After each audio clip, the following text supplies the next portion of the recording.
Hey everyone, welcome to today's program. I've got a special guest with me, a longtime friend of mine who is really brilliant in so many different ways. I never get enough time with him. I think we were talking earlier before he came in here. Last time I saw him was like 8 months ago. I said, Mitch, we can't do this anymore. You've got to get here more and come into the studio more often because we always have such a great time when we're together. And I'm happy to have him here today, Mitch Axelrod. Always good to be with you, Robert. Good to see you. Wonderful to see you. ya. Yes, you too. So we have, we're in San Diego, and you can see that on the screen behind us. That is actually San Diego. It's a beautiful Isn't that picture. great? That's a great picture. Well, it's a beautiful city. It is a beautiful You city. and I both are from the East Coast, and we decided that, snow just wasn't our thing. I actually feel bad for my family right now. I have this terrible guilt, about waking up to 65-degree sunshine while they're digging out snow. That's so, right. Well, but that guilt doesn't last very long. I can get past it in like 30 seconds. Well, they have the good pizza and the good bagels that we don't God, have. Yes, so, I know.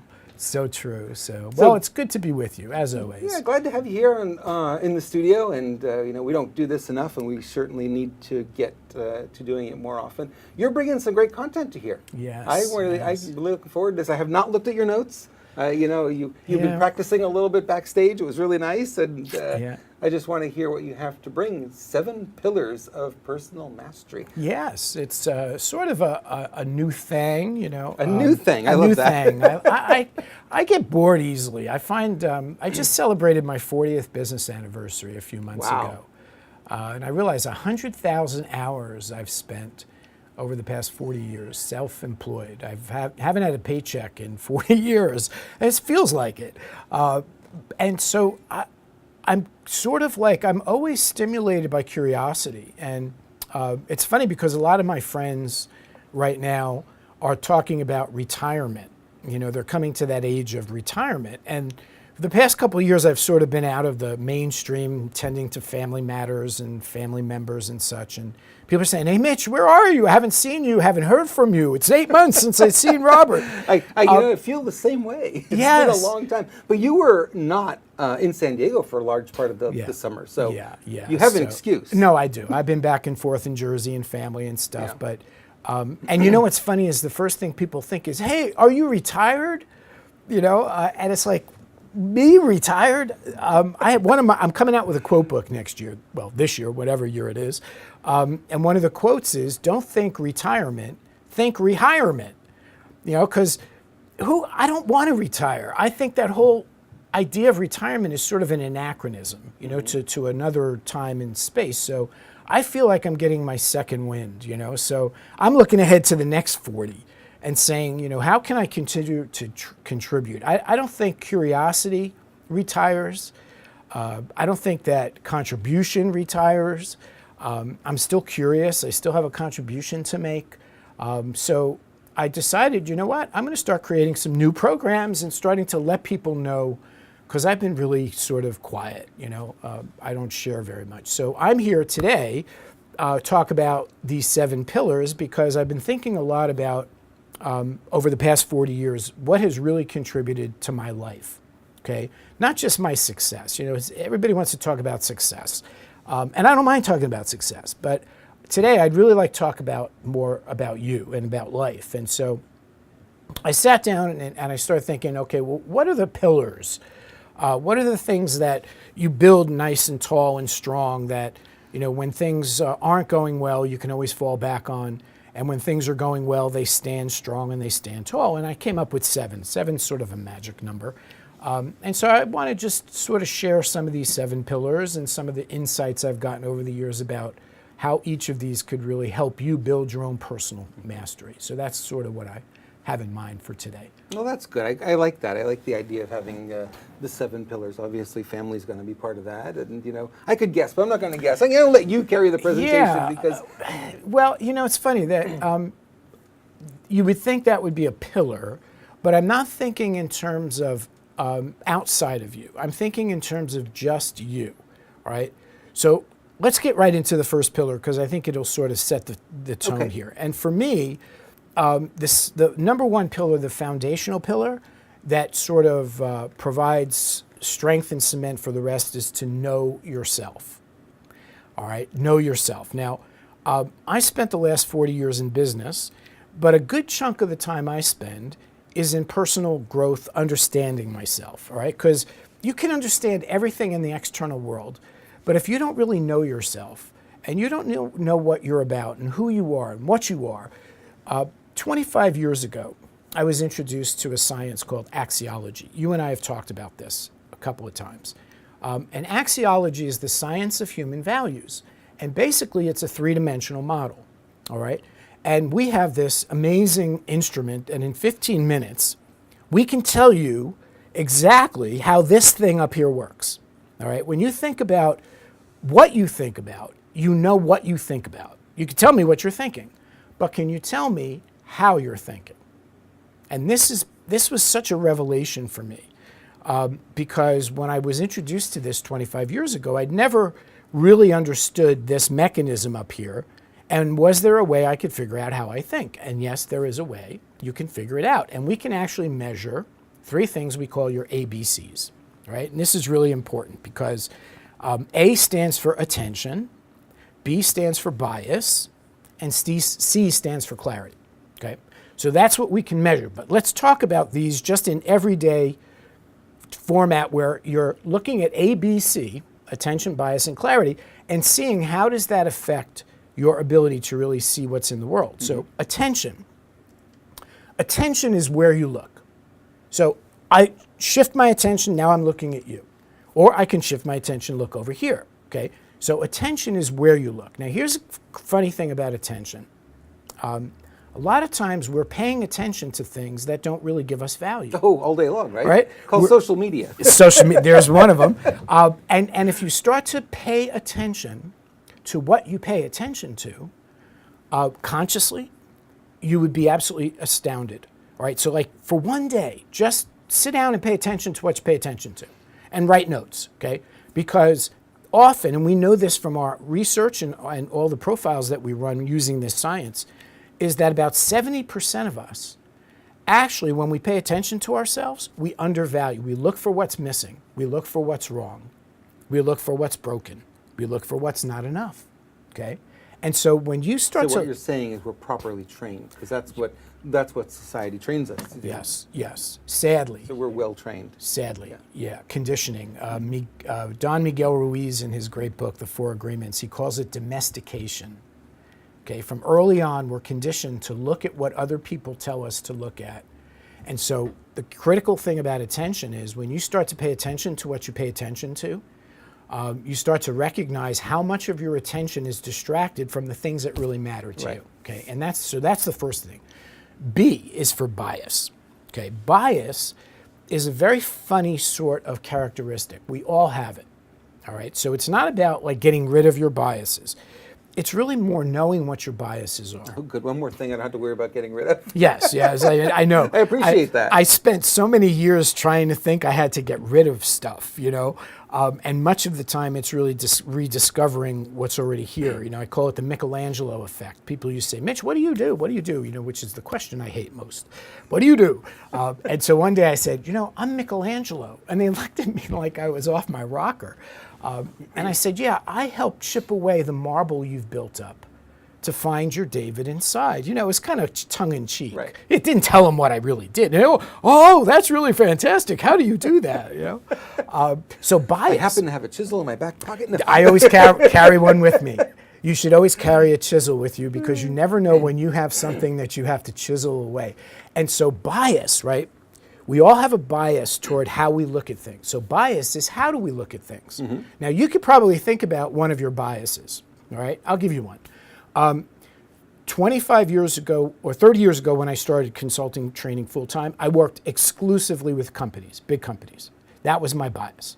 It wasn't a bad bias, all right? But my bias was I was much more suited to work with groups of hundreds, 500s, because I could make a bigger impact, and then I could spread that, amortize it, right? People come up to me and say, Mitch, why aren't you doing work with individuals and entrepreneurs, and you have so much to share? And it's like, well, yeah, but that's not my thing, you know? I don't have the infrastructure, so that was my bias. Now, it was working really well for me, but yet my bias prevented me maybe in some cases from seeing something over here that could have served me and many other people, But for years, I didn't want to pay attention to it. That's bias, okay? So the reason I bring up bias is because when you start to look at and really look at what your biases are, you start to recognize that you can start to look at the world through the same lens all the time. And if you constantly are looking through the same lens, it's like if you're the dog in the back, you never get a different view. Right. So you got to start to open up the lens and start to say, okay, what are my biases? How are they affecting me? What am I not seeing that if my bias were not so rigid, I could actually see that could be in my best interest, okay? So bias is really something to look at and be willing to allow other people to say, you have a bit of a bias towards that. And rather than defending it and protecting it, which is what many of us do, because it's our bias, like our belief, say, oh, really? I wonder if I change my bias, bias like an angle. Another definition of bias is angle, right? So if you change your angle, you can see the whole world in a different way. And so bias becomes such a powerful thing to be aware of that once you're aware of it, now you can start to look at the world with different eyes, okay? So that's the B for bias. Yeah, you change your angle. In photo speak, you're changing your perspective.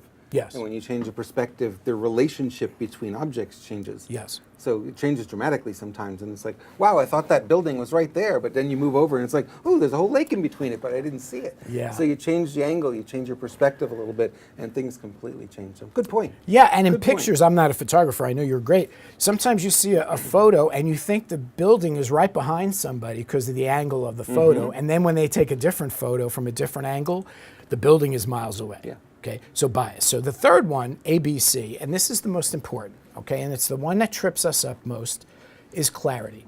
Clarity is how much of what you actually look at do you see, all right? I have contact lenses.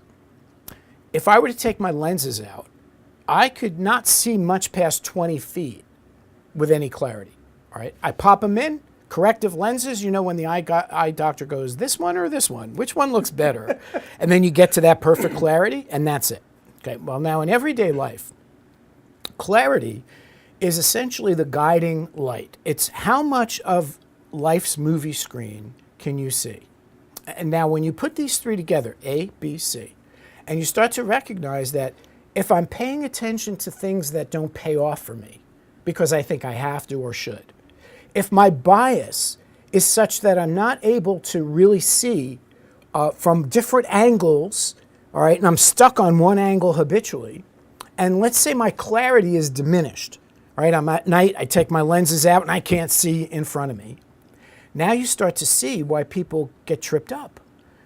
They don't know what they don't know. They're unconscious incompetence. We're all unconsciously incompetent in something. Mm-hmm. The idea here, and part of what I'm endeavoring to do, is to go from unconscious incompetent, you don't know that you don't know, to conscious incompetent.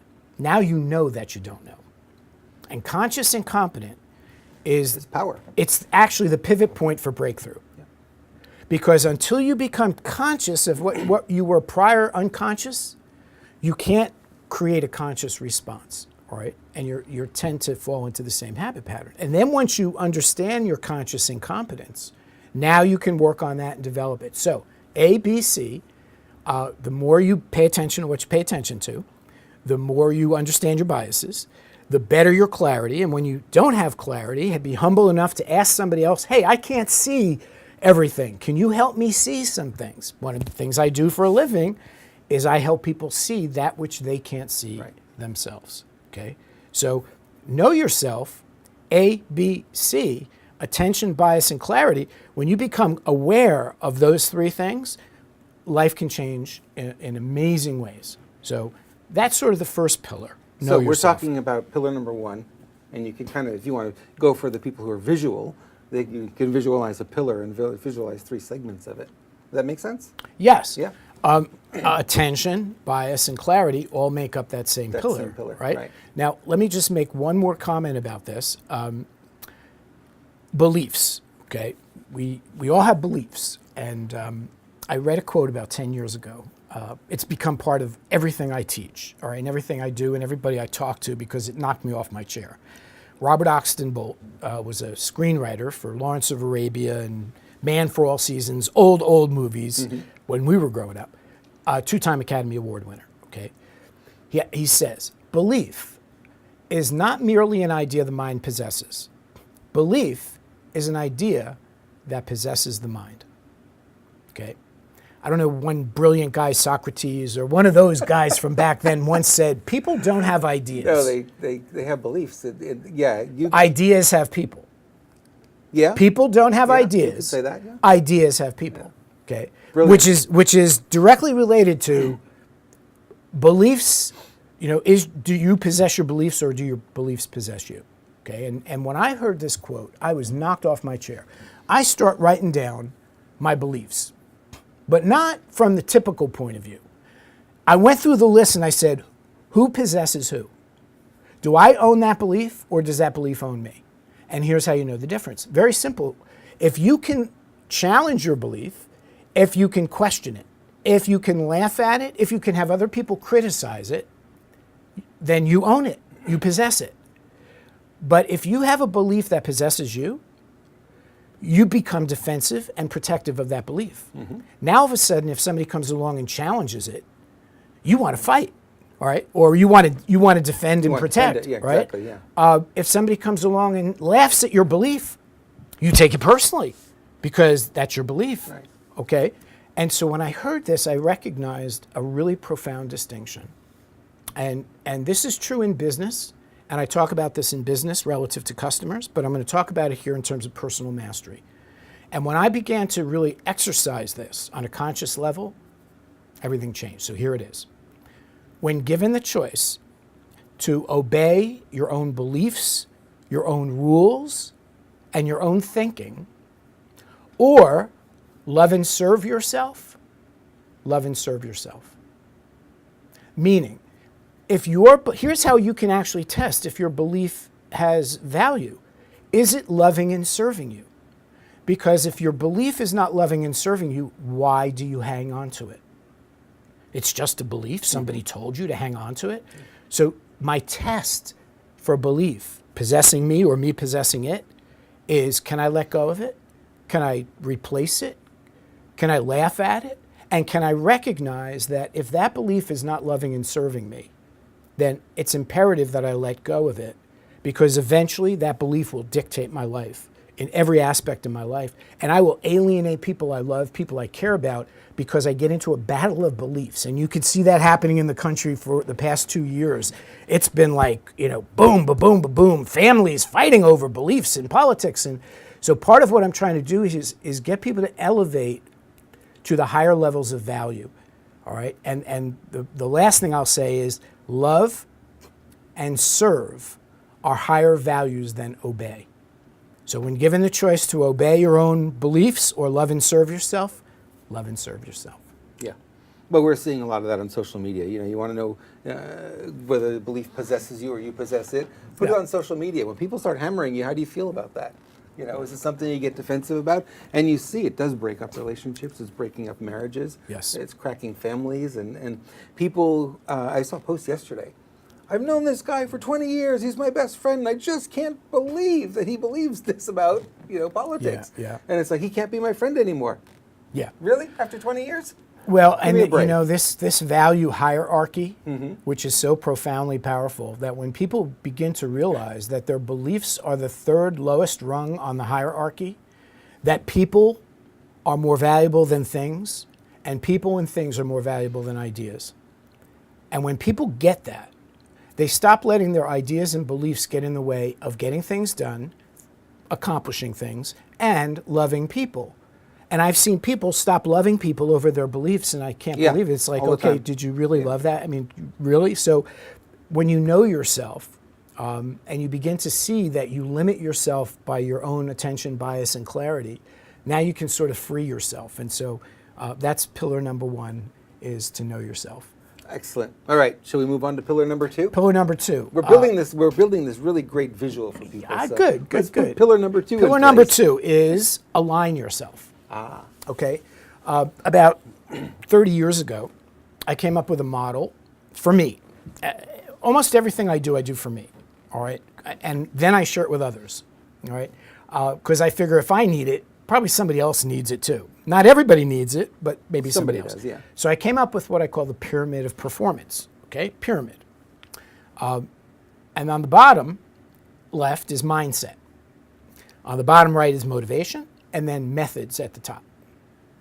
So here's your pyramid of performance. Your mindset is your head, your motivation is your heart, and your methods are your hands, how you do things. So the mindset is what you do, the motivation is why you do it, and the method is how you do it. Okay, so essentially, head, heart, hands. And what I realized is, wow, I'm a high performance human being. You are, everybody is a high performance human being. When we're stuck or there's a break holding us back, I found that it's either one of those three. Either my mindset, which is my purpose, is not aligned. My mindset, something going on there. My heart, my passion, I'm operating with a lukewarm heart. Okay, and when you start feeling like you're operating with a lukewarm heart, well, you're doing it for the money. You're in it for other reasons. It's not something you're passionate about. Something you're not enjoying. Yeah, it all kinds of falls around you at that point. Yeah, and again, no judgment. Okay, I think the harshest thing we can do is judge ourselves, and we all do it sadly too much. So I've become really alert. And I say, okay, I'm only going to judge myself for 5 minutes. That never works. But I was going to say, how does that work for you? 'Cause it's not working. For me. It's not working. I give myself 10 minutes now. So motivation, your heart, okay, and that's your essentially your passion. And then the hands, all right, is your performance. That's how you do it. Methods, right? What I realized, it was so profound in the moment that at the time, I had completely lost my passion for my work. Now think about it. You have this pyramid. It's standing tall and strong. And as long as your mindset, your motivation, and your methods are aligned, you're like a high-performance human being. The minute one of those starts to falter a little bit, now all of a sudden it's like, I got a brake locked on. And what happens when you have a brake locked on? You start to spin. Okay. Well, I realized that if I can get back into alignment, and it's such a simple model, and you can monitor yourself. Okay, so where's my glitch? Well, you may be thinking right now, my mindset's really not into it. I'm confused. I have a lack of clarity. I'm not sure what to do. I'm listening to all these voices in my head, and many of them aren't mine, and I don't know how to sort them out. Okay, so what I say is get away from everybody else's voices. You have too many voices in your head. Yeah. Sit down, just put this pyramid on a piece of paper, mindset, motivation, method, and start to look at where are you strong, where are you functioning well, and then where are you faltering, where are you stumbling, okay, without judgment.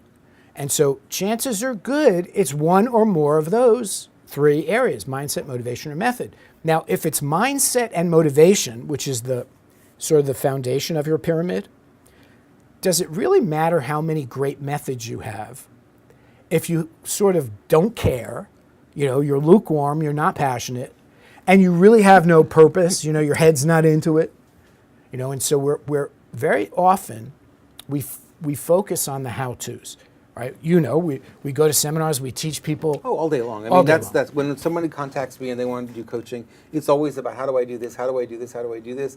And when I start coaching with them, it's never about the how-to. Almost. It's always about the what and the why, yeah. Right? And coming back to what's going on, what's motivating you, or what's not motivating you, right? Oh, I need the money. I mean, wrong motivation, completely the wrong motivation. Well, when you think in terms of motivation, all right, and I'm not a technology fan, although I do love my technology, but it scares me a little bit, now and then. But this software that we have that can run value profiles and actually measure this thing up here, it's fantastic because it can actually tell you what motivates you. See, one of the things that we're often invisible to what's right in front of us. Right. Sort of the fishbowl theory. Right. We're always in the fishbowl. And everybody else can see what's going on with us from the outside in, but we can't see. It's like I always say, our eyes can see everything, but they can't see themselves. Right. And so if you put your hand up here you realize that what's right here is the reason you can't see it, because you can't focus. It's too close. You actually have to bring things a little further away. So things that are right in front of us that are obvious, that seem to be like obvious to me, hey, Rob, you can't see because you're too close to it. Okay. So when you look at mindset, motivation, and method, think in terms of which of those are really holding you back. Because the truth is, and you know this from being a great marketer, how many marketing methods do you really need to have a successful business or a successful practice? Honestly, you just need one.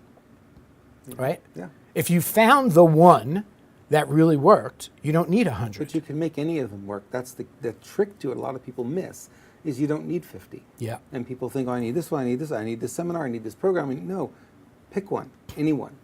And you can modify it, tweak it, and it can work for you. Well, and this speaks to bias, okay? We listen to other people. They tell us what to do. We think they're experts. You know, we have this authority thing going on in our culture, which to me is so far overblown, it's ridiculous. And everybody's paying money to other people to become an authority. You know, and I say, become a master of your craft, and you will be an authority. Yeah. And just find one marketing method. So the point I'm making is the notion that we have to have so many things to be functionally proficient is one of the biases that actually holds us back. Right. So mindset. It's usually one thing in your mindset or one thing in the way of thinking. And I come back to mindset not being sort of like an ethereal, subjective thing, which is really how most of the mindset coaching and training is very subjective. I go back to the objective. If I can measure your attention, your bias, and your clarity, and I know what you're looking at, how you're looking at it, and what you're actually seeing, I can actually help you now. Because it may be just one little dot on the movie screen that you're missing because you're not looking over there. And I say, hey, Robert, look at the camera over there. And all of a sudden you see what you weren't seeing before. Okay? So aligning your mindset, your motivation, and your methods can have amazing results and quickly. More important, it can isolate the one area that right now you feel like you're struggling in, and then go out and find some support and some help and some coaching. Okay? So align yourself in terms of what you think, your mindset, how you feel, and then what you do. And if you're feeling out of alignment, you know. You can't trick yourself. Your stomach knows. You get that pit feeling in the stomach, you know, and then be courageous enough to address it, you know. And I think that's a big issue for a lot of people in terms of, you know, going down deep into personal mastery, is they don't want to go too deep. Pillar number one. Yeah. Yeah. Know thyself. Know thyself. I'm changing the wording a little bit. That's okay. That's perfectly fine. So pillar number 2 is align yourself, look at your mindset, look at your motivation, look at your methods, and then do what you can to sort of get your head in the right place. If your heart's lukewarm and it's not passionate, it's not going to work. It's not going to work. Yeah. You know, no matter what the external motivation, eventually you're just going to run out of gas. So that's pillar number 2, align yourself. I like it. Okay, we should move along. Let's go to pillar number 3. All right, this is good stuff. Are you guys liking this? I'm yeah, liking this. Give us your feedback. Put it in the comments. Okay, pillar number 3 is to commit yourself. Commit yourself. In a good way. Yes, not commit the yourself. Hospital way. Yeah. Well, that might be the end result. And when I say commit yourself, I don't mean like, you know, yeah, rah, rah, commit yourself. It's like, go back to pillars number 1 and 2. When you know yourself and you know what's important to you and you know what's meaningful to you and you know what you value, and then pillar number 2, you align yourself. You say, okay, here's where my head's at. Here's what I want, my purpose, my passion, and my payoff, you know, what I'm going to do. Now you commit yourself, okay? And there's 3 words that you can test yourself to see if you're committed. By the way, these are the 4. Commitment is the first word of 4 that I look for when I'm working with somebody. These are the 4 criteria that have to be met before we can work together. Like if you were ever going to work with me, these are the 4 criteria you have to meet. And by the way, they're the 4 criteria you have to meet no matter what. Committed is number 1. Number 2 is ready, okay? We could be committed to something, but we're not just yet ready for it, okay? Which, by the way, that's the major criterion for buying, is state of readiness. And when I talk to people about sales and business, customers, relationships, the first question is, where are you in the buying cycle, not where am I in the selling cycle? Because if I know where you are in the buying cycle, I can meet you where you are in the buying cycle, and then I can know what to do to help Move it move it along, right? But if I'm in my selling cycle, I'm always selling. You may be just browsing and looking, and I'm wasting my life. Yeah. Or you may be ready and I don't know it, and I don't think you're ready, and I just let you go, and I just lost the deal. Okay? So ready. Or worse, you talked me out of it. Or worse, yes. Because that happens too. Yeah. So, by the way, that's a little trick. If you are in business, you're in sales, you're in any kind of business where you're dealing with customers, one of the first questions you want to ask is, just out of curiosity, how ready are you? What's your timetable for having that solution work for you? Yesterday. Okay, good. That person's ready. Yeah, 6 months, a year, down the road. Okay, now I know how to deal with you. Right. So ready. Third one is willing. I've met a lot of people who are committed and ready. I've been there too, but they're not willing. Meaning, you're not willing to do, think, or whatever, what it takes to get what you want. Okay, that's all right. If you're not willing, don't feel that's a character flaw, all right? It may be that go back to your commitment, go back to your readiness, and maybe it's not something you want. See, these are also great little test words to see if what you're saying you want, you're really committed enough to go and do, right? And then the fourth word is able, all right, able. I have lost so many deals over the years, as we all have, I'm sure.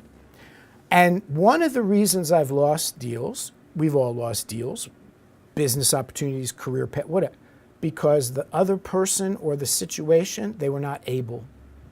And think about yourself in certain situations where an opportunity may have come along to you. You were committed, you were ready, you were even willing, but you weren't able. Right. Economically is always one of them. Financially, you're not credit able. Card's maxed out, or Whatever. there's nothing left in the bank, or got a big bill that was unexpected that showed up. Yeah, whatever. And that's usually the default excuse when somebody thinks in terms of, well, ready, committed, willing, but I don't have the money. Well, here's the thing. And I'm going to challenge you right now to do this, okay? Because this is something I did a long time ago. I didn't believe it to be true, but I did it because somebody said, do it. And I said, okay, I'll do it. And it worked. Let's say you have no money, or let's say you don't have the money for something you want, all right? If you're really committed and you're really ready and you're really willing, do you think there's somebody out there who might invest in you, who might finance you, who might fund you? So if it's a course, if it's a training, if it's education, if it's a degree, okay? How committed are you? How ready are you? How willing are you? See, people think that when they don't have money, it's always a deal killer. And that becomes a very easy default. And I've done it too. I mean, I've done it too. Yeah. We've all, it's human nature. Yet, I also recognize that when I was down to my last buck, which happened more than once in my life, if you're in business, you know the story. And even if you're not in business, you probably know the story. What I realized was if I was really committed to something and ready, and willing to do whatever it took to get it, there were people who were willing to support me financially, emotionally, psychologically, operationally. I just started a partnership with a guy who brings the perfect complement to me because I hate systems and technology and organization and blah, blah, blah, and he does it all. It's like manna from heaven. But I had to let go. I had to let go. And so the ability, it's not just you're able in money. You have time, you have bandwidth. How many situations where opportunity comes along or something good comes along and you just don't have the bandwidth for it? Or you're in sales, let's say, and somebody says, Mitch, I just can't pay attention to this. And they need it, and they want it, and it's good for them, but they just don't have the bandwidth for it. So and again, everything we're talking about here doesn't just limit to personal mastery. It really translates to business, to life, to career, every part of life. Well, yeah, there is no difference in my mind between what's going on with you personal and what's going on with your business. I've learned this, the first time I was really in a corporate situation and recognized that the company was the personality of the guy running the company. It was David's world, and that was the way he was is the way everybody else was. Yeah. So his beliefs, his failings, his whatever shortcomings was echoed throughout the company in every corner of it.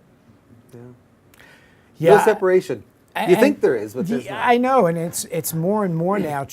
There's very little separation, more and more. And so when you think in terms of what you want out of life, all right, what you want, not what somebody else has scripted for you, what somebody else told you should want, which for me took decades to sort of transform myself from what is it that I want to what other people have told me I should want and I should have. And I recognize that, and maybe this is true for you, maybe it's true for almost everybody, when you're really not committed, you're not ready, you're not willing, or you're not able, or all combination, you can tell when something's out of whack, because you're just not committed to it. Yeah. And I remember I was doing a presentation with John Assaraf, and we both came up with the same thing, sort of in the same conversation. We were doing an interview like this on TV, and I made a distinction between interested and committed, all right? Because in business, when you're talking to somebody, the first thing you look for is interest. Like, they're interested. Oh my God, it's like if you're dating, oh, she's interested in me, But, interest doesn't create action. Interest doesn't cause forward momentum. It's only when somebody becomes committed that they actually do something. So I'm interested in a lot of things, but I'm not committed to all of them. That's right. I'm not willing to do all of them. Well, if you're committed to all of them, you wouldn't have any time left in your day. Right, right, Yeah, exactly. Again, back to prioritizing. What's meaningful to you, what's important to you. Okay, so the third pillar is to commit yourself to something. And it doesn't have to be a BHAG, a big, hairy, audacious goal. It could be something small. In business, we talk about incremental commitment, all right? It works for us too. Rather than trying to eat the whole elephant or lose 50 pounds, it's like we want it all tomorrow. Make an incremental commitment. We have no patience, Mitch. I know, We have I no know. patience. I've realized that. The internet is instant gratification. That's what we're trained for, you know? I know. Well, I think the last point I'll make about this, all right, and what I found for myself that really works well is when I'm lacking commitment, I don't look at myself and beat myself up, which my natural tendency would look inside and say, what's wrong with you? It's possible the game you're playing no longer holds your interest, your attention, your passion. And look, I'm not here to judge or tell people how to live their life, but I tell you this, for me, when I started losing my passion for the game I'm playing, because I live my life to play for the love of the game, I find another game to play, or I change the way I'm playing the game. And for a lot of us, we're so habitual, we're so repetitive, again, bias. We look at the things the same way that we become a little bit like resistant to change. And we're unwilling to change as if somehow, if we change, we're admitting failure or mistakes, right? Which is so silly. So look at your situation right now and look at where you're committed, where you're not committed. You could tell the difference immediately. And if your work, if your life is not really giving you the payoff you're wanting, then start to look at changing your game or maybe even playing a new game. So that's pillar number 3, commit yourself. Okay. Let's move along. I'm liking this. This is good. All right, Number 4. We're almost halfway there now. Yeah, okay. Pillar number 4, one of the most important, invest yourself. Invest yourself and invest in yourself. We all know about investing in ourselves. Right. Okay, that's pretty obvious. But when I say invest yourself, what I mean is invest your energy into something that's meaningful. And if what you're investing your energy in right now is not meaningful and you're not getting a payoff commensurate with the investment you're making, then it's time to stop and look at what you're doing. Right. Okay. And when we talk about investing in yourself or invest yourself, I think in terms of invest yourself in something that you do by design, not by default. So one of the things that I practice, and I don't think I'm ever going to get over it or have it perfect. There's no perfect. It's the difference between design by choice and default by just no choice, right? And I start to look at what am I choosing by design? What am I investing my energy in? And I realized that one of the most important metrics of life that we don't measure is ROE, return on energy. All right? We measure ROI, return on investment, but do we measure ROE, return on energy? If your energy is depleted, if you're tired all the time, look at where you're investing your energy. Are you investing your energy into things that provide you no payoff because you think you're supposed to and you have to and you're committed to it and you have no choice? We all fall into that trap. Of course we do. For the job or for the significant other, for the parents, for whatever, yeah. And I'm not suggesting to stop doing that. We all have our commitments, right? Some of them are to other people, and I have them too. What I'm saying is, again, be more conscious. And be more conscious of what you invest your energy in. About 15 years ago, I have a quote book coming out. I say that every year, by the way. I have a quote book. I have about 150 original quotes. And this year is the one. I guess I'm not committed, right? Or maybe I'm not ready, or maybe I'm not willing. I don't know. I'm certainly able. Anyway. That's because these people haven't asked you. They haven't been nagging you. That's right. Nag me. Will you please nag me? Because some of these quotes are really good. Really good. So one of the quotes I shared with a friend of mine, and she turned it into a postcard and sent 100 of them out, which was so beautiful. She said, a friend of mine, Mitch Axelrod, says, how are you investing your life force, right? And are you investing your life force in a way where you're contributing to the energy of other people? And really, that's what my life has always been about. And when I look at my energy and when my energy drops, I know it's usually one of two things. Either I'm not contributing enough to others, or I'm not contributing enough to me. And it's more often the latter. When my energy drops, it's because I don't have passion, I'm not doing something that's important to me, right. I'm exhausted, I'm burnt, I just don't have any more energy. So when I think of invest yourself, invest your life force, invest your energy, ROE, return on energy, and ROL, return on life. Those are two metrics that you can't quantify. You can measure your bank account, you can measure your money, you can measure a lot of things. You can measure your health, your weight, but you really can't measure those intangibles, return on energy and return on life. And with stress right now at record levels, $300 billion a year costs America, stress. And a big part of our stress is that we're not investing our life force and our energy into activities that matter, into people that matter. And as you get older, I should speak for myself. As I get older, I have less patience for investing my energy where the return on energy doesn't come back. Do you ever feel like you're like a power plant and everybody's plugging into you? Well, who do you plug into?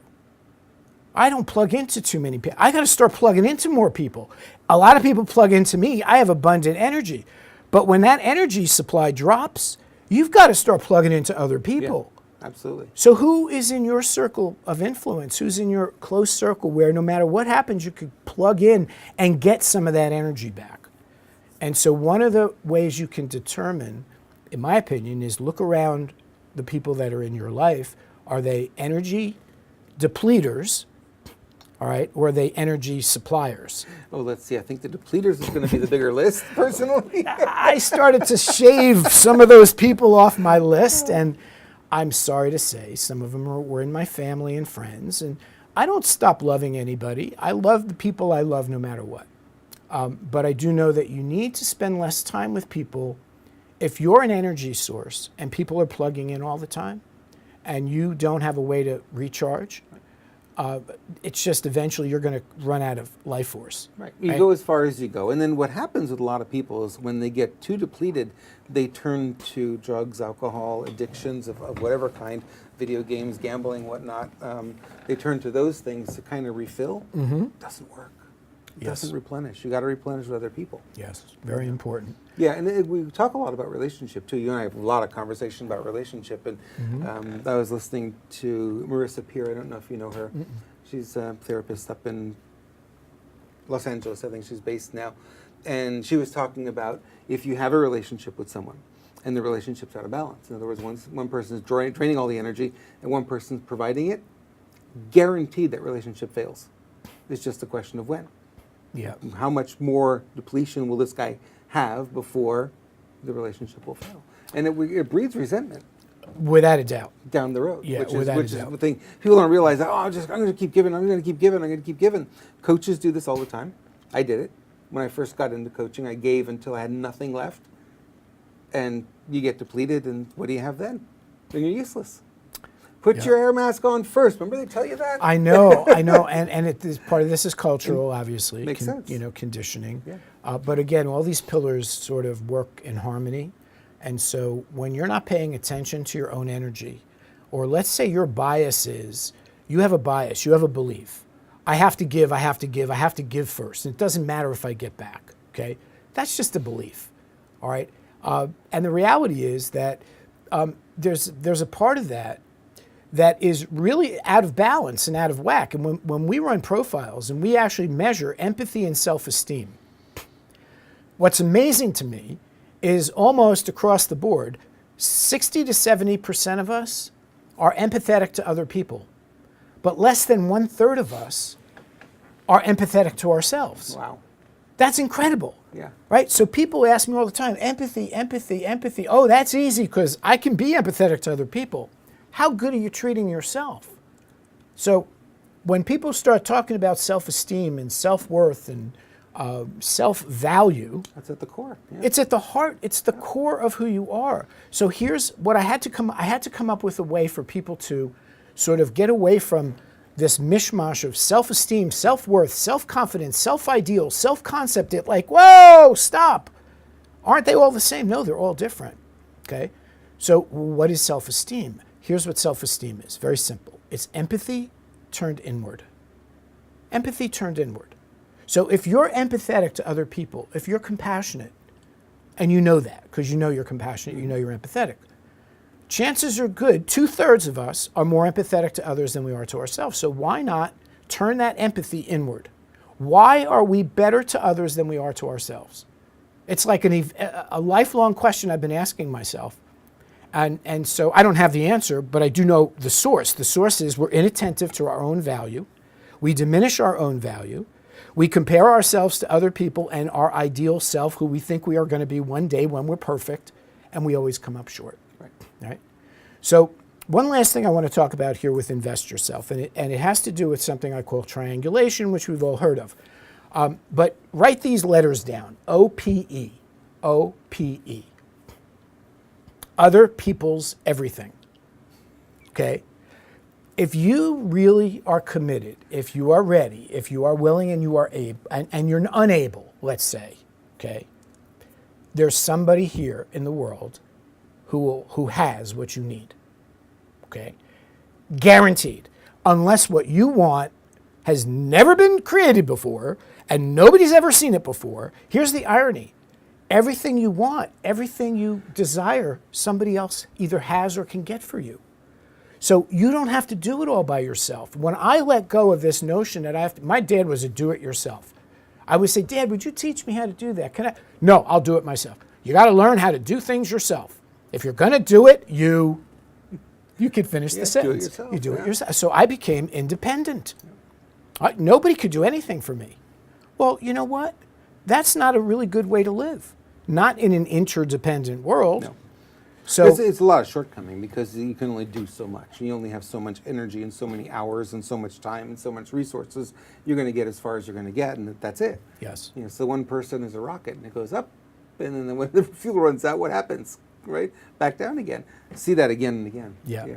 So find OPE, other people's everything. Somebody has what you need, what you want. And if you're committed, you're ready, and you're willing, even though if you're unable, meaning you just don't have the money, right? But you have the desire, somebody out there probably would help you, okay? Invest in you when you won't invest in yourself. So pillar number 4, invest yourself. Invest yourself in ROE, return on energy, and ROL, return on life. There you go. There you go. So other people will invest in you. That's probably why we're seeing GoFundMe take off so big. Unbelievable, right? Unbelievable. Kickstarter, GoFundMe. We didn't have this, what, 5 years ago, maybe? We didn't. So if you actually doubt... And Patreon. And Patreon. People are paying for podcasts. That's right. Yeah. That's right. I want to support you, Mitch. You're doing a great job. Here, take $20 a month. Right. Right. Great. See, we believe, again, beliefs that possess us. We believe, and I say we because we've all had this belief. I've had it, you've had it, everybody's had it, right? When you have this belief that you're not worthy, deserving, entitled, then you will come up with a reason that has nothing to do with your real situation. It's up here, right? So part of what I'm doing this for is to help people to sort of go inside and recognize that you don't have to build all these pillars tall and strong. Just work on the ones that right now could really help you have a better life, a better livelihood, and a better lifestyle, okay? So pillar number, where are we? 5. We're at number 5 already. Number 5. We're moving right along. Moving right along. Pillar number 5 It gets is... confusing with all the subsections, but we got Yes, it. I know. We're, as long as we can keep them linear, everybody's on the right pillar. It's like, hey, wait a minute, he missed number 4. By the way, a trick, you never tell people you're going to cover 7 of something if you don't cover 7 of something. I've been in seminars where people say, I'm going to give you 5 ways to do this, and then they give you 3, and it's like everybody's looking around the room. Did he miss something? You know. So if you're not sure you're going to have time, we couldn't do it. Sorry, you know. Anyway, engage yourself. Okay. Now, what I mean by engage yourself is put yourself into the game. You don't need a ring for this. You don't have. No. Okay. No. This is not this. Good point. Good point. And that wouldn't really function if you engaged yourself anyway. Okay. Hi, Rob. Will you marry me? Yes. Right. I like you, Rob. You're a good guy. Engage yourself. People don't believe this. I'm an introvert. Okay. I am an introvert. I'm a cave dweller. When I'm in front of the camera, I'm in front of people, I can come alive. But when I'm in a group, I recede back, okay? I'm not one to just start talking. That's not me, okay? So it's harder for me to engage myself sometimes, depending upon the environment. And I find that affects my business, it affects my income, right? I see the people that are just like, hey, they're ready to tell you everything that you didn't want to know about them in the first 5 minutes.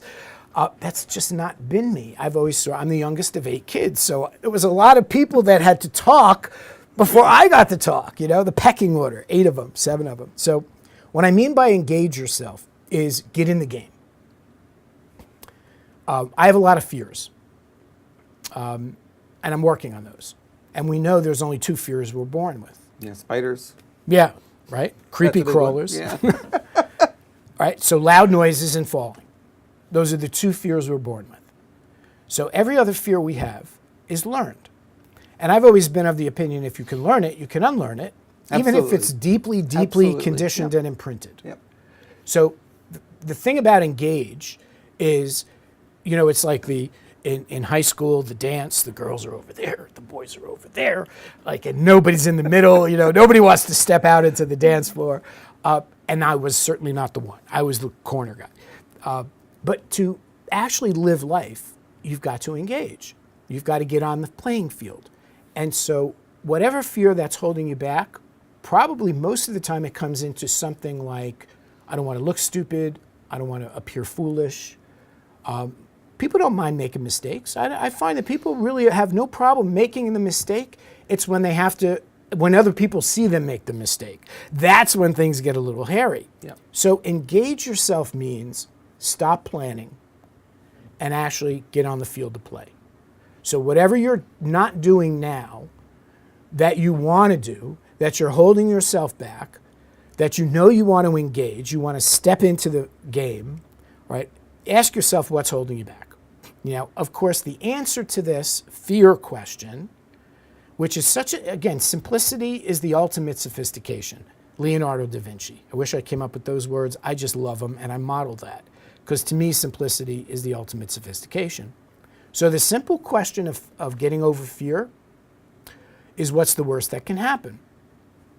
All right, now and then you get okay with that. Yeah. And then you can move along. Yeah, exactly. If you can get okay with that.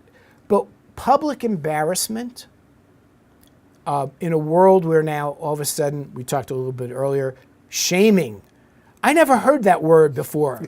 Shaming. It's everywhere. It's today. like, wait a minute. This has become like a weapon. Yep. This has become like something people do to shame. So it's like, I was watching Game of Thrones, which. But it is cyclical, because if you go back to Victorian times, right? People would get shamed. They would put them in the town square. They throw rocks at them. They throw rocks at them. They hang them. They do whatever, right? It was all about that, and then that kind of went away in the 80s or so, and now we're coming back to it again. So it's cyclical. It's just well, I sure hope we go away from it and it never comes back. Yeah, please. Because to me, it's one of those things that holds us back from engaging in life, engaging in conversations, and I know it for me. I judge myself. When I'm judging myself, I'm hesitant to engage. What are they going to think of me? What if I make a mistake? What if I look like a jerk?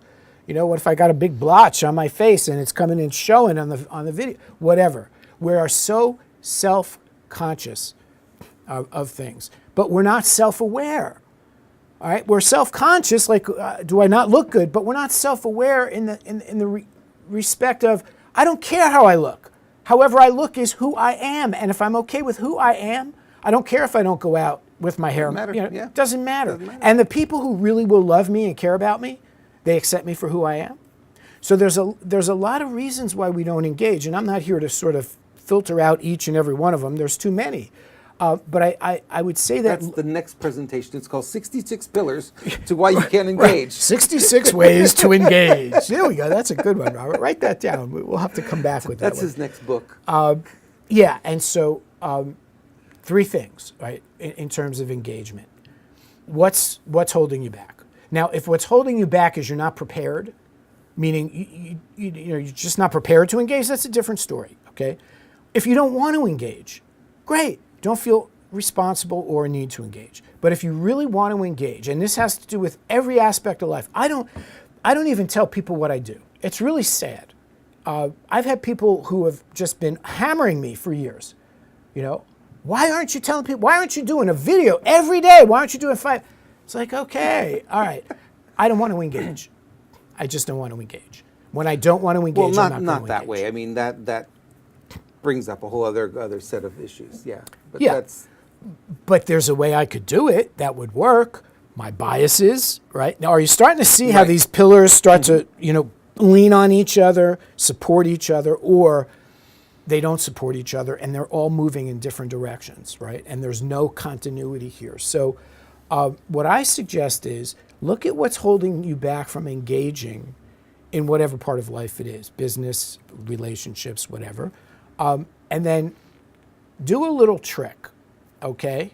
And this trick works.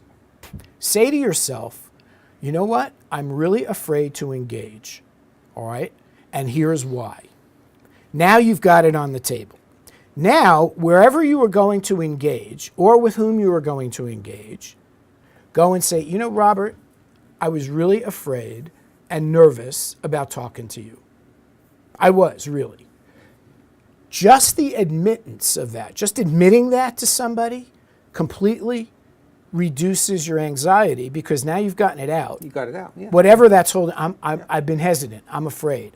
It's okay. I tell people all the time, I'm afraid, I'm hesitant, I'm reluctant. It's not a character flaw. It's not a weakness. It's truth. And we all need support. So here's what I'm going to do. I was afraid to engage, but I'm going to engage with you. But I want to tell you I was afraid to engage with you, and here's why. I thought you were going to say this. I thought you were going to do that. Now, we know 9 times out of 10 if we do that, it'll completely eliminate our fear. Right. And the other person is going to say, how ridiculous, how silly. I was afraid to call you. Call reluctance. There was an entire business built on call reluctance 25 years ago. People's reluctance to get on the phone and call people for business. For fear of being rejected. Yes. I mean, that's the one reason that we are fearful. Yes. And that's why I developed rejection-proof networking, because I was afraid of rejection. Yeah. And so engage yourself in conversations, engage yourself in life, engage yourself in relationships. And when you're not feeling strong enough to do it, admit it, confront it. And don't be afraid to admit it. Yeah, and say to somebody, I've been afraid to call you for 6 months, for 6 years. I mean, it's different now because women and men sort of, we're I wouldn't say metrosexual. That's not the word. It came to my mind. But the idea that women can ask men out. No, we're not using that No, word. we're not using that. Bleep that word. Strike that. Can we go back and edit that? What I mean is that in today's world, in the world we grew up, I mean, it was women never asked men out. Men asked women out. It was just the way it was, right? But in a relationship today, there's no boundaries. There's no boxes, you know, and so it's much easier for people to engage than it ever was. Pillar number 5, engage yourself. And then the flip side of that, I really strongly recommend people do not engage themselves in angry tirades. So if you're going to engage yourself in an argument or a conflict, then this is one of those times where I would say disengage yourself. Okay, so the flip side of engage yourself is disengage yourself when you find yourself emotionally charged up, where the engagement is actually going to be detrimental to both parties. Okay, know your boundaries, know yourself, and know when it's time to say, you know what, it's time to disengage, and let's come back and play another day.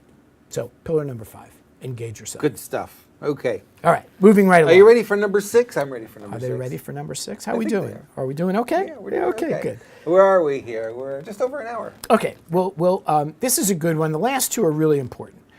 Number 6, grow yourself. All right, this is sort of an obvious one. And when I say grow yourself, I don't mean just grow yourself. I mean, I'm 5'7". I'm not going to grow myself any taller than that, and I've been trying for way too many decades. What I mean by grow yourself is not just improve yourself as in your craft. Craft mastery, very important, but self-mastery. Grow yourself as a human being. And grow yourself in terms of what you can contribute to the world. So I'll give you 2 quick models here. The first one is the RAM formula. I'm going to give you a formula that you can use. RAMM. All right, it's an acronym. Write it down. Result, action, measure, modify. Result, action, measure, modify. Okay? You're going somewhere. You have a result, a destination. Right? No matter where that destination is or what the result is, you've got to take some action. You've got to get the jumbo jet off the ground, or you're never going to get there. Okay? So action. Now I'm up in the air. I'm moving. At least I'm moving. I may not be moving in the right direction, but I'm moving. Now, M, measure. By the way, this formula is like the greatest thing I've ever come up with. And I use it every day, and I use it in every kind of way, for business and everything. Measure. Am I getting closer to my destination, or am I veering off course? There's this law called the law of infinite trajectory. Means whatever trajectory you're on, you measure that over the infinite path, the flight path, you're going to wind up at a certain point. Okay? Infinite trajectory. What if you get just 1 degree off course and you're flying from San Diego to New Jersey? 1 degree off course. Where do you wind up? Maine. Maybe. Okay. Or Florida. Or maybe the Atlantic Ocean. Yeah, it could be. Okay. Or who knows? It doesn't take a lot of off course to land someplace else. Right. One of the most important things we do is measure.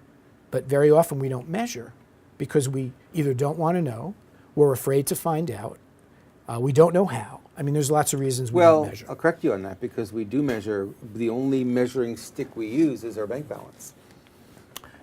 That could be true. And that's a big challenge for people, because they are their bank balances. And you can see them when they walk in the rooms at the seminars you and I attend. You can tell who's got the money and who doesn't, because they act a certain way, right? You can always tell. It's written all over their face. Although we would never know that, other than the way they're acting. No one knows your bank balance. No one knows my bank balance. And why should they? But it's the way we show up, and that's how we measure ourselves. Our level of success is how much money we've made, really, for a lot of people in this society. I'm glad you brought that up, because it's sort of an aside, but a few days ago I did a recording on becoming a rainmaker. And it was actually 7 pillars of being a rainmaker. And one of the pillars, what were you just saying? My mind just zipped off. What did you just say? So the measurement that we have is money. We measure our level of success by money. Yes. So we do measure, but that's the only measurement we tend to use. In many cases, right? And now here's the other part of this, right? So let's say if you are in your own business, or you charge fees, and you actually have to price yourself, okay? There's 5 levels of pricing. I'm not going to get into that. I do that in a different program. But here's the key about pricing. How often do you ask for more than you actually think you're worth? The answer there is never. Yeah. Yeah. Most of us, we know this statistically and with the data, but we know it intuitively too. Right. 75% of us undervalue ourselves. So if 75% of us undervalue ourselves as human beings, does that also mean that we might be undervaluing ourselves in the marketplace? Of course. Of course. Of course. And I ask the question for people all the time. In the course of your life, if you've priced yourself, have you overcharged more often than you've undercharged? And almost nobody says, "Oh my God, I've almost always undercharged." You know, I undervalue myself, right? And you know, part of this is like, well, if you don't give yourself a raise, then who is? You know, you want to have a money talk. The first person to have the money talk with is you. Got to have the money talk with yourself. Yeah. So growing not just improves your personal mastery, it improves your professional mastery, it improves your craft mastery, and it improves your financial mastery. All right. And so within this context of grow yourself, I want to give you two cues, the two cues of measurement, and they're qualitative and quantitative. All right. If all you're measuring in terms of your growth is your bank account, the quantitative, income, net worth, wealth, okay, that's just half the measurement. That's sort of the replaceable side, right? Because money can come and money go. The Q2 measure is the more important measure, and that's the qualitative measure. Like, what's the quality of life I'm experiencing right now? Am I having fun? You meet a lot of wealthy people. We meet a lot of wealthy people in our circle, right? And I can almost tell just by looking at somebody how worn is their face, you know, how stressed are they, how tightly are they holding on to their money. You can almost see in somebody's face how tightly they're holding on to their money because they're stressing and they're straining and they're thinking about their money all the time, right? So for me, growing yourself is not just growing yourself for the personal mastery, but also to grow yourself economically, your market value, okay? And so last thing I want to say about this is when you look at growing yourself, there's an acronym I use. I love acronyms. My ex-business partner, Sandy, and friend, hates them. She used to get on my case all the time. And I used to come up with them just to bug her. But this is a great one. And it's the difference between being rotten and being ripe. Ripe stands for results, improvement, progress, and experience. If you, as a business owner, really want to know how well your customers are doing, use the RIPE acronym. Are they getting results? Are they seeing improvement? Are they making progress? And are they having a good experience? You could literally build your entire business over this acronym. Yeah. But you, in your life, are you ripe? Are you getting the results you want? Are you feeling and experiencing the improvement that you'd like? Are you making the progress? And are you having an experience of life that's worthy of your journey on this planet, okay? So when you think in terms of growing yourself, grow the inner you, grow the outer you, and start to look at how can I get a better metric, Q1, all the measurables, you know, and it's okay to have a lot of money. I don't have any problem with that. But Q2, don't sacrifice Q2 qualitative for Q1, for money, because you can't take your money with you. And one of the quotes in the book is, there's no goal big enough that can fill a hole in your soul. Right? There's no paycheck big enough that can fill a hole in your soul. So grow yourself. It's part of your natural instinct, and it's what keeps you ripe throughout your life. So that's pillar number 6, grow yourself. Big pillar. Very big pillar. Yeah. We could spend a whole day on that pillar. I do actually spend a whole day on that pillar with people. So. You reminded me of the joke, the guy who had in his will that when he died, he wanted to take all his money with him. So he wasn't getting along with his wife right at the end there, and so he passes away. So his wife reads in the will that he was supposed to take all his money with him. So she writes him a check. Throws it in the coffin, right? Here's all your money. I like it. Now that's a good one. That's smart. All right, well, Number 7. Let's wrap up. Number 7 is sort of the alpha, the omega, if you will, and that's fulfill yourself. And when I think of fulfillment, I think of 3 letters, 3 words, SRG, soul, role, and goal. I mentioned earlier, I think I mentioned about 25 years ago, I was introduced to axiology, the science of human value. And it's very complicated, the language, the 3 dimensions, intrinsic, extrinsic, systemic. Those are the clinical terms. And I had a hard time helping people understand that. And then one day I said, let me come up with better language because they don't get this. And I said, soul is who you are. Role is what you do. And goal is where you're going, okay? And so and we actually did this in one of our conversations. We talked about this with the new year coming. Mm-hmm. And you asked me, like, what suggestions would you have for people in the new year, okay? And of course, the first thing is goal setting, and more goal setting. And I said, well, lucky we didn't fake it because we were thinking about faking New Year's Eve. On this point, we were going to have the champagne here. We were going to do the countdown and everything. True. But we figured you guys would catch on. It's very true. But you're right. At New Year's Eve, what are we doing? We're setting new goals. Right. Everybody's got their sheets out and their goal setting. They're holding money at midnight, and And so, 25 years ago, I had a very important decision to make. Actually, 22 years ago, I was on the road 100 days a year as a speaker, full time. And I had been working out of my house since my son was born. And then my wife and I divorced. And I didn't want to be a weekend dad. And so we talked about it. And she said, well, if you're going to be home, it's sure to get off the road, right? And I wanted to get off the road. But that's where I made my money. And that's what my goal was, to stay on the road, keep teaching, keep coaching, whatever. But my soul was calling me home. And I had this conflict. In the middle of the goal and the soul is the role. And the role is, okay, what do?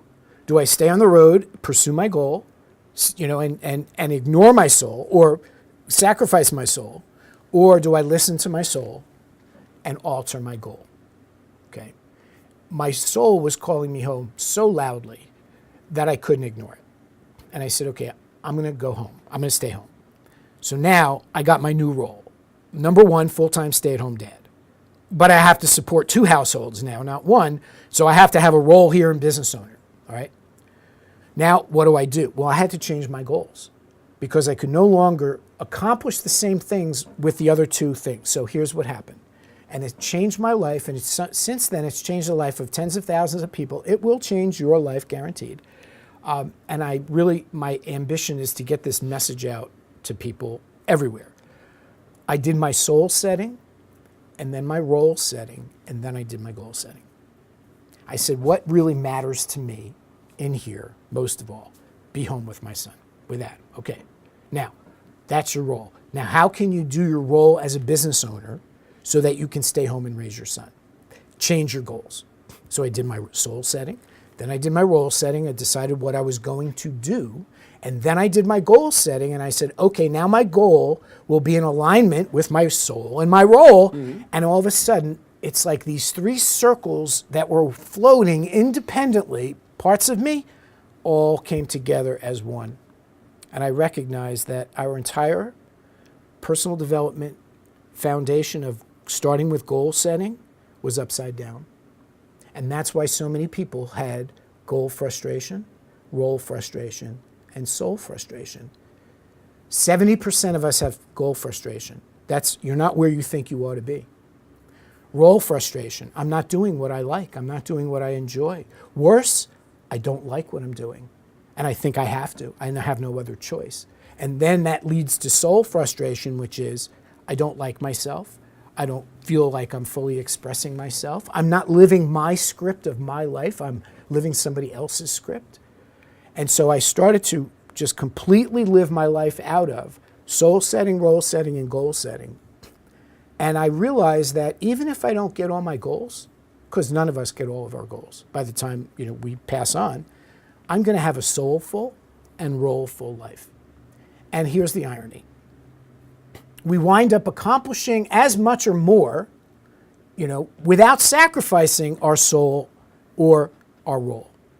And when people recognize the power of aligning your soul, your role, and your goal, and if one of those is out of whack, that you could sort of, recalibrate, but you can't do it if you start with goal, because then the role becomes subservient to the goal, and the role is all about, got to get the goal, the hell with my soul, which means people get unhealthy, they get sick, they diminish their value, they're not getting personal satisfaction, but they got plenty of goals, right?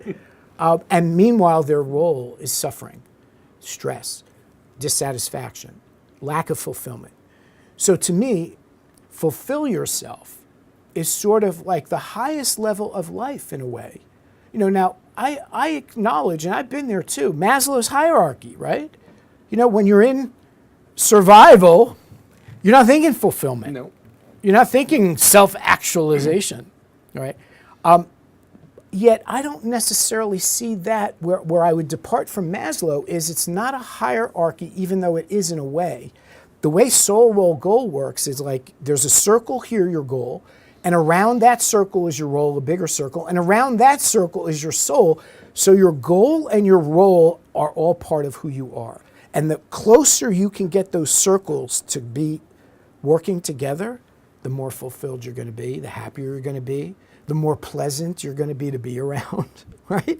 So to me, fulfillment sort of is that seventh pillar that sits a little bit higher because we're aiming a little bit higher, because that's what we're here for. We're not here to just work ourselves to a bone, wake up one day, and you say, will you still need me? Will you still feed me when I'm 64? Right? Which, by the way, that's a little, getting close there, huh? Easter egg there. No, actually, I'm on the other side of that right now. Oh, wow. So my point being is, when you look at fulfill yourself, if that pillar isn't supported by all the other pillars, then one or more of these pillars, if you start to work on them, they have a synergistic effect on all the others. So you don't necessarily have to work on all seven. You may just pick one and say, I'll work on commit myself today. Let's do a review of them. Okay. Maybe right before the end here. Good. Yeah, let's. Want to review? I Yeah, like we should that. review. Yes, because we'll review. There's a lot of content. We'll recap. If you're still paying attention, we love having you here. Yes, we do. We thrive on this, by the way. Okay, so number one is know yourself. Okay, your attention, bias, and clarity. Number two is align yourself, and that's your pyramid of performance, mindset, motivation, method, and beware of your beliefs that don't serve you, that possess you but don't serve you.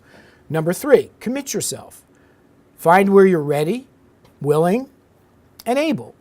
And if you're committed, ready, and willing, and you're not able, then use OPE, other people, and triangulation. So pillar number three, commit yourself. Pillar number four, invest yourself. Invest yourself in yourself, in your business, in your career, in your craft, but also invest yourself in the metrics that you can't measure: ROE, return on energy, and ROL, return on life. So that's pillar number four, invest yourself. Pillar number five, engage yourself, get in the game. Don't be a spectator, be a participant of life. For years, I was a spectator in life. I didn't participate. I was the wallflower, So number five is engage yourself. Number six is grow yourself.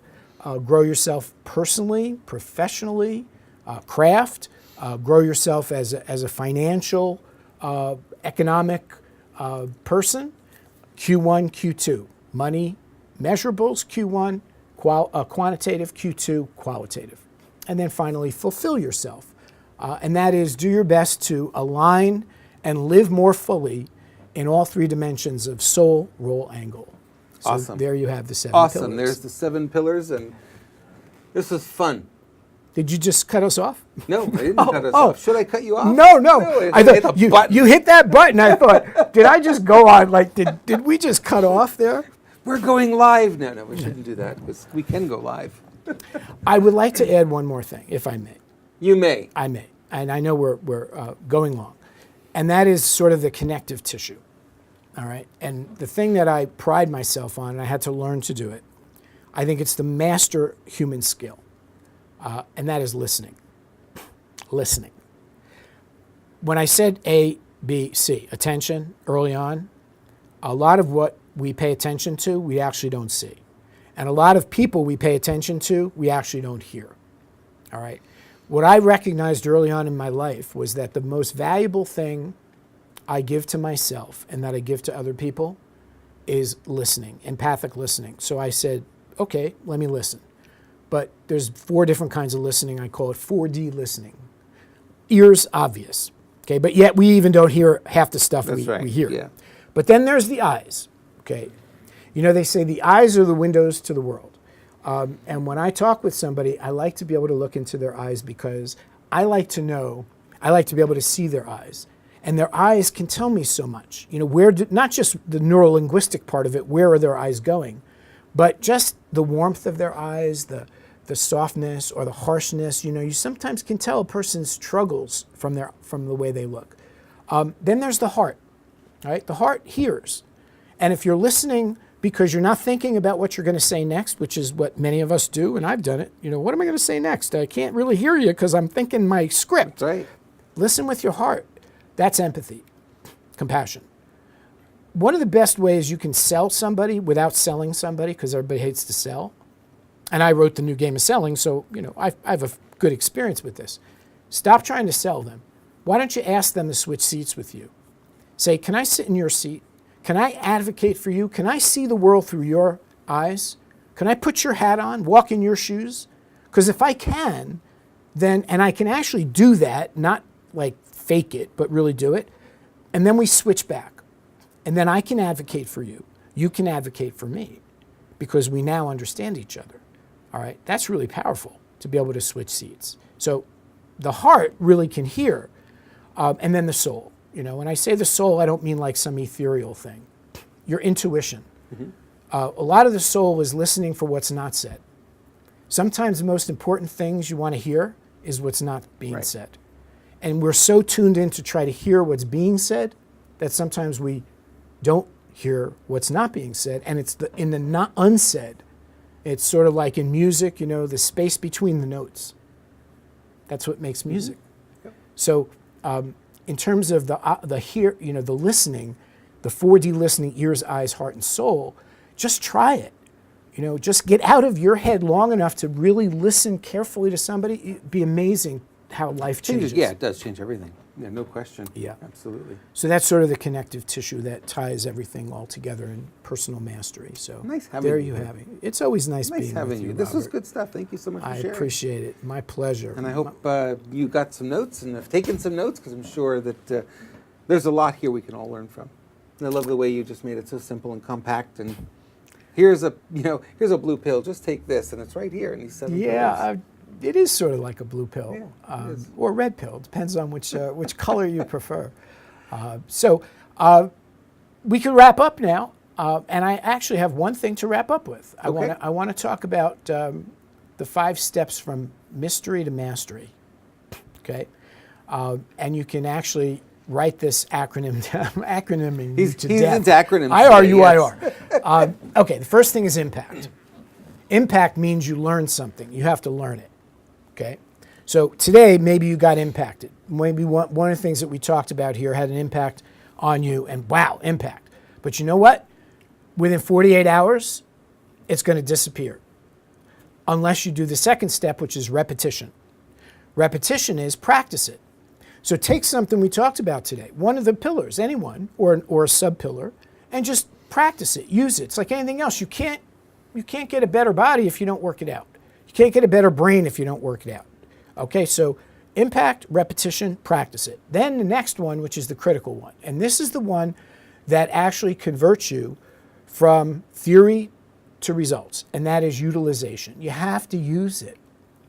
One of the things I find with people I work with is they're afraid to go out and use something if they don't think they're proficient.